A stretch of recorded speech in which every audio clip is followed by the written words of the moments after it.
16 জেলায় 152 কেন্দ্রে ভোট গ্রহণ। সকাল 7টা থেকে শুরু হয়েছে ভোট গ্রহণ প্রক্রিয়া, চলবে সন্ধ্যে 6টা পর্যন্ত। 152 কেন্দ্রে প্রার্থী 1467 জন, যেদিকে আমাদের নজর রয়েছে। আজ ভোট গ্রহণ, প্রথম দফার ভোট গ্রহণ। আজ জেলা জুড়ে ভোট গ্রহণ। 16 জেলায় 152 কেন্দ্রে ভোট গ্রহণ শুরু হয়েছে ইতিমধ্যেই। সকাল 7টা থেকে শুরু হয়েছে এই ভোট গ্রহণ প্রক্রিয়া, চলবে সন্ধ্যে 6টা পর্যন্ত। প্রথম দফায় মহিলা প্রার্থী 167 জন। ভোটের লাইনে 3,61,00,000 ভোটার। বুথের বাইরে 100 মিটার পর্যন্ত লক্ষণ রেখা। নির্বাচন কমিশনের নির্দেশ অনুযায়ী বুথের বাইরে 100 মিটার লক্ষণ রেখা। নজিরবিহীন নিরাপত্তায় ভোট গ্রহণ। নজিরবিহীন নিরাপত্তায় চলছে ভোট গ্রহণ প্রক্রিয়া। সকাল 7টা থেকে শুরু হয়েছে ভোট গ্রহণ প্রক্রিয়া, চলবে সন্ধ্যে 6টা পর্যন্ত। এই মুহূর্তে আপনাদেরকে দেখাচ্ছি ঝাড়গ্রামের ছবি। ইতিমধ্যে শুরু হয়ে গিয়েছে ভোট গ্রহণ প্রক্রিয়া, ভোটাররা আসতে শুরু করেছেন, শুরু হয়েছে ভোট। ঝাড়গ্রামের ছবি আপনাদের সামনে তুলে ধরেছি। বুথে বুথে সকাল থেকে ভোটারদের লম্বা লাইন। প্রথম দফায় 2400 কোম্পানি কেন্দ্রীয় বাহিনী, প্রথম দফায় প্রায় 5 লক্ষ নিরাপত্তা কর্মী। ঝাড়গ্রামের ছবি আপনাদের সামনে রেখেছি। 16 জেলায় আজ 152 কেন্দ্রে চলছে ভোট গ্রহণ। সকাল 7টা থেকে শুরু হয়েছে ভোট গ্রহণ প্রক্রিয়া, চলবে সন্ধ্যে 6টা পর্যন্ত।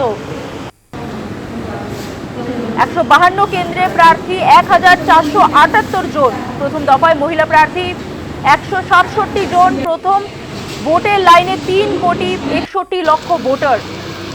বুথের বাইরে 100 মিটার পর্যন্ত লক্ষণ রেখা।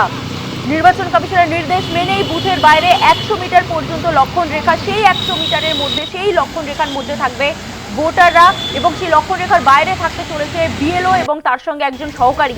সেইখানেই সমস্ত রকমের নথিপত্র চেক করে নিয়ে তারপরেই একজন ভোটারকে সেই লক্ষণ রেখার মধ্যে, অর্থাৎ সেই 100 মিটারের মধ্যে ঢোকার অনুমতি দেওয়া হবে বলে জানা যাচ্ছে। প্রথম দফায় মহিলা প্রার্থী 167 জন। ভোটের লাইনে 3,61,00,000 ভোটার। বুথের বাইরে 100 মিটার পর্যন্ত লক্ষণ রেখা। নজিরবিহীন নিরাপত্তায় চলছে প্রথম দফার ভোট গ্রহণ। বুথে বুথে সকাল থেকেই ভোটারদের লম্বা লাইন। প্রথম দফায় 2400 কোম্পানি কেন্দ্রীয় বাহিনী, প্রথম দফায় প্রায় 5 লক্ষ নিরাপত্তা কর্মী। অবাধ, শান্তিপূর্ণ এবং ভয়মুক্ত নির্বাচন করাতে বদ্ধপরিকর জাতীয় নির্বাচন কমিশনার। বারংবার জ্ঞানেশ কুমারের বক্তব্যে সেই কথা উঠে এসেছে এবং সেই মতনই কিন্তু দেখা যাচ্ছে যে প্রথম দফায় প্রায় 5 লক্ষ নিরাপত্তা কর্মী। ঝাড়গ্রামের ছবি আপনাদেরকে এতক্ষণ দেখাচ্ছিলাম, এবারে দেখাচ্ছি আপনাদেরকে পশ্চিম মেদিনীপুরের ছবি, যেখানে সকাল থেকে শুরু হয়েছে ভোট গ্রহণ প্রক্রিয়া। রয়েছেন কেন্দ্রীয় বাহিনী জওয়ানরা, লম্বা লাইন সকাল থেকে। পশ্চিম মেদিনীপুরের প্রত্যেকটি বুথে সকাল থেকে লম্বা লাইন। মেদিনীপুর পাওয়া যায়, এখানেই তো ভোট দিতে যাবেন নাকি? মন্দিরে পশ্চিম মেদিনীপুরের ছবি আপনারা দেখতে পাচ্ছেন। ঠিক আছে, ঠিক আছে, ঠিক আছে। আর এরই পাশাপাশি আপনাদেরকে দেখাবো বীরভূমের ছবি। বীরভূমে ভোট গ্রহণ প্রক্রিয়া শুরু হয়েছে ইতিমধ্যেই। সকাল 7টা থেকে শুরু হয়েছে ভোট গ্রহণ প্রক্রিয়া। দেখাবো আপনাদেরকে সেই ছবি। পশ্চিম মেদিনীপুরের ছবি আপনারা দেখছেন। এরই পাশাপাশি দেখাবো আপনাদেরকে বীরভূমের ছবি। সকাল 7টা থেকে শুরু হয়েছে ভোট গ্রহণ প্রক্রিয়া। ভোটারদের লম্বা লাইন বুথের বাইরে। বীরভূম থেকে সরাসরি রয়েছেন আমাদের প্রতিনিধি সুজিত মণ্ডল। সুজিত, প্রত্যেকটি জেলায় ইতিমধ্যে শুরু হয়ে গেছে ভোট গ্রহণ প্রক্রিয়া। আমরা এতক্ষণ পশ্চিম মেদিনীপুরের ছবি দেখাচ্ছিলাম, তার আগে ঝাড়গ্রামের ছবি তুলে দিলাম। তুমি রয়েছো বীরভূমে, সেখানে ঠিক চিত্রটা কি সুজিত? 7টা বেজে গেছে, ভোট পর্ব শুরু হয়েছে। আমরা এখন রয়েছি বীরভূমের নানুরের পাপুরি গ্রামে, যেখানে নানুর এমনিতেই নির্বাচনকে কেন্দ্র করে একটা উত্তেজনা, একটা উৎকণ্ঠা থাকতো মানুষের মধ্যে, কিন্তু স্বস্তি ফিরেছে মানুষের মধ্যে। এখন নেই কোনো বোমাবাজি বা সে ধরনের কোনো হিংসার ঘটনা।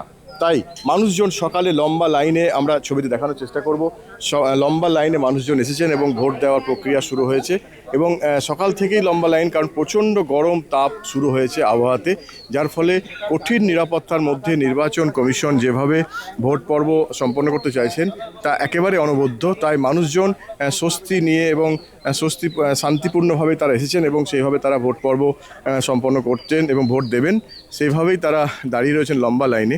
এবং এই লম্বা লাইনের একটাই কারণ, সকাল থেকে প্রচণ্ড গরম এবং তাপপ্রবাহ এড়াতেই মানুষজন এই লম্বা লাইন দিয়েছেন, যার ফলে সরাসরি দেখতে পাচ্ছি বিভিন্ন বুথে লম্বা লাইন, বিশেষ করে নানুরের পাপুরি গ্রামে তো বটেই, যেখানে অন্যান্য ভোটগুলি বা বিগত যে ভোটগুলি হয়েছে, নির্বাচনগুলি হয়েছে, সেখানে একটা উৎকণ্ঠা, উত্তেজনা কাজ করেছে দীর্ঘদিন ধরে। কিন্তু এবারে নেই কোনো সে ধরনের আতঙ্ক, যার ফলে নানুর অন্য মাত্রা বহন করছে নির্বাচনে, এবং প্রতি বছরের যে ঘটনা তার থেকে অনেক শিক্ষা নিয়েছে মানুষজন এবং সেই সঙ্গে প্রশাসনও, যার ফলে এবারে নির্বাচন কমিশন কোনোভাবে কোনো ফাঁকফোকর রাখতে চাইছেন না। তাই স্বস্তি এবং শান্তিপূর্ণভাবে মানুষজন যাতে এসে ভোট দিতে পারেন, তার নিজস্ব গণতান্ত্রিক যে অধিকার প্রয়োগ করতে পারেন, তার জন্যেই এই ব্যবস্থাপনা নিয়েছে নির্বাচন কমিশন। সকাল থেকে ভোট পর্ব শুরু হয়েছে, এখনও পর্যন্ত বীরভূম জেলা জুড়ে কোনো সে ধরনের অপ্রীতিকর ঘটনা নেই। ভোট পর্ব শুরু হয়েছে, ভোট গ্রহণ চলছে, এবং যেখানে নিরাপত্তা ব্যবস্থা বিশেষ করে বাড়ানো হয়েছে, এবং প্রত্যেকটা বুথে বিশেষ করে যেখানে যেসব জায়গাগুলিতে উত্তেজনাপ্রবণ বুথ রয়েছে সেখানে নিরাপত্তারক্ষীর সংখ্যাও বাড়ানো হয়েছে। এবং এক কথায় বলা যায় যে ভোট গ্রহণ পর্ব যেমন শুরু হয়েছে, সেই সঙ্গে সঙ্গে নিরাপত্তা ব্যবস্থাও নজরদারি করা হয়েছে প্রচুর পরিমাণে। 8 থেকে 10 জনেরও বেশি নিরাপত্তারক্ষী রয়েছে, মহিলা নিরাপত্তারক্ষী এবং সেই সঙ্গে পুরুষ নিরাপত্তারক্ষী, যেন পুরো নিরাপত্তার ঘেরাটোপের মধ্যেই নির্বাচন হচ্ছে এবারে বিধানসভা নির্বাচন। বেশ, একেবারে ধন্যবাদ সুজিত। যে খবরে আমাদের নজর রয়েছে, বীরভূমের ছবি আপনাদেরকে দেখাচ্ছিলাম। আজ প্রথম দফার ভোট গ্রহণ 16 জেলায় 152টি কেন্দ্রে চলছে ভোট গ্রহণ প্রক্রিয়া। সকাল 7টা থেকে শুরু হয়েছে ভোট গ্রহণ, চলবে সন্ধ্যে 6টা পর্যন্ত। আর এরই পাশাপাশি আপনাদেরকে দেখাবো রেজিনগরের ছবি, সেখানে ভোট দিলেন Humayun Kabir. JUP chairman Humayun Kabir রেজিনগরে vote দিলেন। সকাল সকাল সপরিবারে তিনি পৌঁছে যান এবং রেজিনগরে ভোট দেন জেইউপি চেয়ারম্যান হুমায়ুন কবির। আম জনতা উন্নয়ন পার্টির চেয়ারম্যান হুমায়ুন কবির তিনি সকাল সকাল সপরিবারে পৌঁছে যান রেজিনগরে। ছবি আপনাদেরকে দেখাচ্ছি, সেখানে তিনি ভোট দেন।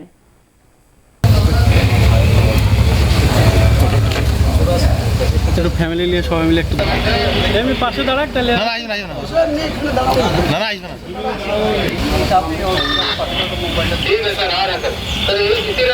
ভোটার কার্ডটা সোজা করুন।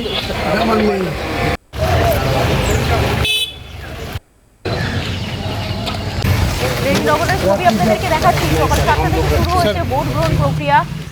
কেন্দ্রীয় বাহিনী জওয়ানদেরকে সঙ্গে নিয়ে কেন্দ্রীয় বাহিনী জওয়ানদের নিরাপত্তায় শুরু হয়েছে ভোট গ্রহণ প্রক্রিয়া। আম জনতা পার্টির প্রধান হুমায়ুন কবির তিনি সপরিবারে ভোট দেন। ভোট দেওয়ার পর কি বলছেন হুমায়ুন কবির একবার শোনাবো। ইলেকশন কমিশন, অবজারভার, জেলা শাসক, জেলার এসপি সমস্ত জায়গায় কমিশন রিপোর্ট করার জন্য আমাদের লোক প্রস্তুত আছে। আমাদের সহযোগিতা করছে আপনার সঙ্গে রাজ্য পুলিশের তো এটা নেচার আর কি।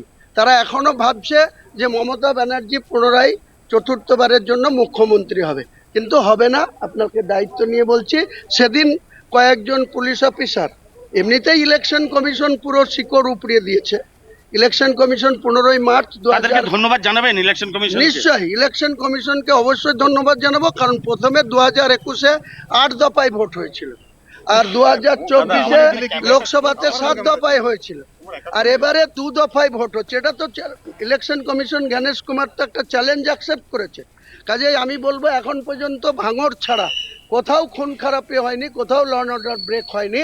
কাজেই শান্তিতে আজকের দিনটাও চলুক, এবং 24, 25, 26, 27 যেটা লাস্ট ফেজ 142 সিটের ভোট, সেটা অবধি যাতে শান্তিতে পিসফুলি মানুষ ভোটে অংশগ্রহণ করতে পারে, তাদের পছন্দের প্রার্থীকে ভোট দিবে।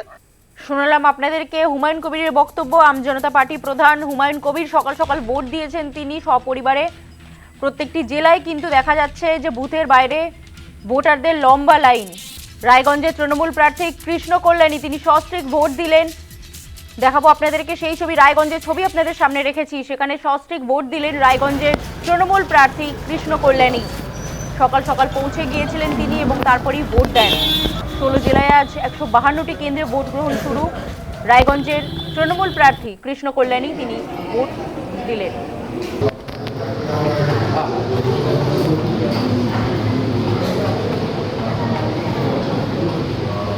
রায়গঞ্জের পাশাপাশি আপনাদেরকে দেখাবো বাঁকুড়ার ছবি। সকাল থেকে ভোটারদের লম্বা লাইন বুথের বাইরে, কড়া নিরাপত্তা বেষ্টনীতে চলছে ভোট গ্রহণ প্রক্রিয়া। বাঁকুড়ার ছবি আপনাদেরকে দেখাচ্ছি, যেখানে কেন্দ্রীয় বাহিনীর নিরাপত্তায় চলছে ভোট গ্রহণ প্রক্রিয়া।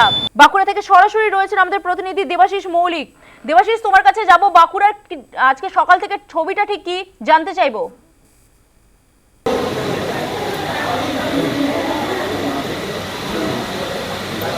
দেখো, বাঁকুড়া বিধানসভার 188 নম্বর বুথে দাঁড়িয়ে রয়েছে এই মুহূর্তে এবং ভোটের শুরু থেকে লম্বা লাইন পড়ে গিয়েছে যাতে তীব্র গরমটাকে অ্যাভয়েড করা যায় এবং সেই লক্ষ্যেই কিন্তু সকাল থেকে এই তীব্র দাবদাহকে উপেক্ষা করার জন্যই লম্বা লাইন পড়ছে এবং বিশেষ করে যেটা দেখা যাচ্ছে যে বয়স্ক যারা ভোটার রয়েছেন তারা বেশিরভাগই সকালবেলায় ভোট দিতে এসেছেন। যারা 80 ঊর্ধ্ব রয়েছেন বা 70 ঊর্ধ্ব রয়েছেন তারাই সকালবেলাটাকে বেশি পছন্দ করছেন। এছাড়াও মহিলারাও কিন্তু সকালবেলায় ভোট দিতে এসেছেন। তারা চাইছেন যে সকাল সকাল যাতে নির্বিঘ্নে ভোট দিয়ে বাড়ি ফিরতে পারেন, এমনটা তারা চাইছেন, আর যার জন্যই সকালবেলাতেই তাদের ভোটের লাইনে চলে আসা।